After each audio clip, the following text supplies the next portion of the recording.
नमस्ते। क्या कभी सोचा है कि हमारे आसपास एक ऐसी छुपी हुई ताकत है, एक ऐसी शक्ति जो असल में हमारी पूरी दुनिया को घुमाती है?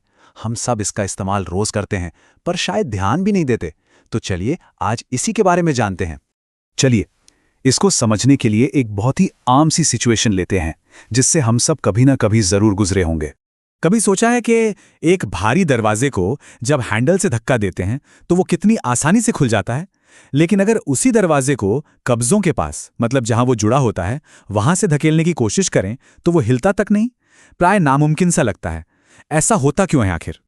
तो इसका जो राज है ना, वो इस बात में नहीं है कि धक्का कितनी जोर से दिया जा रहा है। नहीं, बिल्कुल नहीं। राज इस बात में है कि धक्का कहां दिया जा रहा है। और फिजिक्स की दुनिया में इसी घुमाने वाले असर का, इसी इफेक्ट का एक खास नाम है। तो चलिए मिलते हैं इससे। तो ये टॉर्क आखिर है क्या?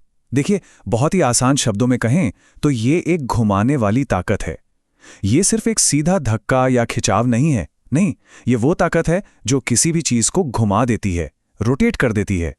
अच्छा, टॉर्क को बनाने के लिए ना बस दो सीधी साधी चीजें चाहिए। पहली चीज है फोर्स, मतलब कितना धक्का या खिंचाव लगाया जा रहा है।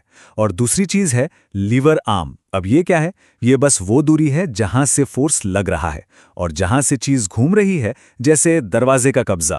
चलिए इस कॉन्सेप्ट को एक और भी प्रैक्टिकल एग्जाम्पल से समझते हैं। इससे सब कुछ एकदम साफ हो जाएगा। एक रिंच और एक बोल्ट। टॉर्क को समझने के लिए इससे बेहतर एग्जाम्पल हो ही नहीं सकता। आइए देखते हैं कि ये काम कैसे करता है।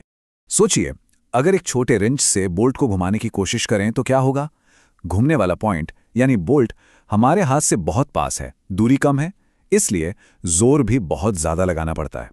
लेकिन जैसे हम एक लंबा रिंच लेते हैं तो दूरी बढ़ जाती है और वही बोल्ट, अरे वाह, कितनी आसानी से घूम जाता है, मेहनत भी कम लगती है। तो बात की जड़ क्या है? बात यह है कि ज्यादा ताकत लगाए बिना भी सिर्फ उस लीवर आर्म को, मतलब दूरी को लंबा करके टॉर्क को बढ़ाया जा सकता है। इसीलिए तो मैकेनिक अक्सर लंबे हैंडल वाले रिंच इस्तेमाल करते हैं। वो कोई जादू नहीं है, वो फिजिक्स है। हाँ, लेकिन ये मत भूलिएगा कि टॉर्क का दूसरा हिस्सा तो फोर्स ही है। अगर रिंच पर हल्का सा ही धक्का दें तो कुछ नहीं होगा, बोल्ट हिलेगा भी नहीं। लेकिन उसी दूरी पर अगर जोर से धक्का दिया जाए तो टॉर्क बढ़ जाता है और बोल्ट घूम जाता है। तो मतलब ये दोनों का कॉम्बिनेशन है, दूरी और ताकत। लेकिन टॉर्क सिर्फ औजारों और दरवाजों की कहानी नहीं है। नहीं, ये तो एक यूनिवर्सल प्रिंसिपल है, एक ऐसा नियम जो हर जगह, हर चीज पर काम करता है।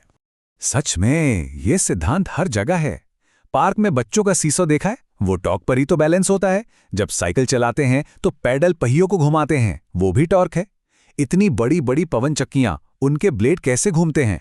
हवा के जोर से, जो टॉर्क पैदा करता है। और तो और, जब कोई फिगर स्केटर घूमते घूमते अपनी बाहें सिकोड़ लेता है और तेजी से घूमने लगता है, वो भी टॉर्क का ही कमाल है। और अगर बहुत बड़े स्केल पर देखें तो ग्रहों को उनकी ऑर्बिट में रखने वाला गुरुत्वाकर्षण बल भी टॉर्क पैदा कर सकता है, जिससे उनका घूमना प्रभावित होता है। तो इस पूरी बातचीत का निचोड़ क्या है? सबसे जरूरी बात क्या है जो हमें समझनी है? इसको ऐसे समझ सकते हैं। फोर्स यानी बल चीजों को सीधी लाइन में चलाता है, आगे पीछे, ऊपर नीचे। लेकिन टॉर्क चीजों को घुमाता है। बस यही सबसे बड़ा और सबसे जरूरी फर्क है। तो अब अगली बार जब कोई जार का ढक्कन खोले या कोई पेच कस रहा हो या बस एक दरवाजा ही खोल रहा हो, तो याद रखिएगा वहां टॉर्क काम कर रहा है। अब सवाल यह है कि इस नई समझ के साथ ये अनदेखी शक्ति हमारे आसपास और कहां-कहां काम करती हुई नजर आए।